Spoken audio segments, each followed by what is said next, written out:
নমস্কার, B point আইজ YouTube চ্যানেলে প্রত্যেককেই স্বাগতম জানাই। কিছু গুরুত্বপূর্ণ খবর আমাদের সামনে নিয়ে এলাম। দুই পুণ্যার্থীর মৃত্যু হয়েছে সাগরে। দিল্লি থেকে এই দিন গঙ্গাসাগরে এসেছিলেন চন্দ্রপাল, 61 বছরের একজন পুরুষ। বিকেল 4টে নাগাদ কচুবেড়িয়া ভেসেল ঘাটে এসে পৌঁছয় তাদের 20 জনের দল।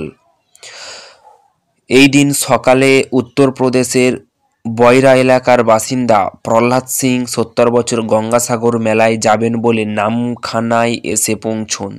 ভেসাল ধরতে পরিবারের সদস্যদের সঙ্গে নামখানার 2 নম্বর পয়েন্টের জেটিঘাটে দাঁড়িয়েছিলেন। সেখানেই অসুস্থ হয়ে পড়েন। অসামরিক প্রতিরক্ষা বিভাগের কর্মীরা তাঁকে নারায়ণপুর প্রাথমিক স্বাস্থ্যকেন্দ্রে নিয়ে যান। সেখানে থেকে কাকদ্বীপ সুপার স্পেশালিস্ট হাসপাতালে স্থানান্তরিত করা হয়। চিকিৎসকেরা তাকে মৃত বলে ঘোষণা করেন।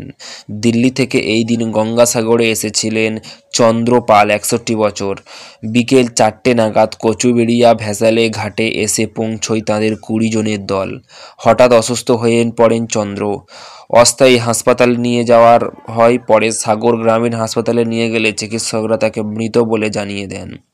শুক্রবারও গঙ্গাসাগরে এসে হৃদরোগে আক্রান্ত হয়ে মৃত্যু হয়েছিল রাজস্থানের দৌসা এলাকার বাসিন্দা মোহনলাল প্রজাপতি, বয়স 57। এখন এই পর্যন্ত। ভিডিওটি কেমন লাগলো অবশ্যই কমেন্টে জানান। ভালো লেগে থাকলে অবশ্যই একটি লাইক করুন, সাবস্ক্রাইব করুন। দেখা হচ্ছে নতুন কোনো একটি ভিডিওতে। ধন্যবাদ। এবং আপনারা যারা এখনও পর্যন্ত রাসের ভিডিওটি দেখেননি, আমাদের চ্যানেল ভিজিট করুন।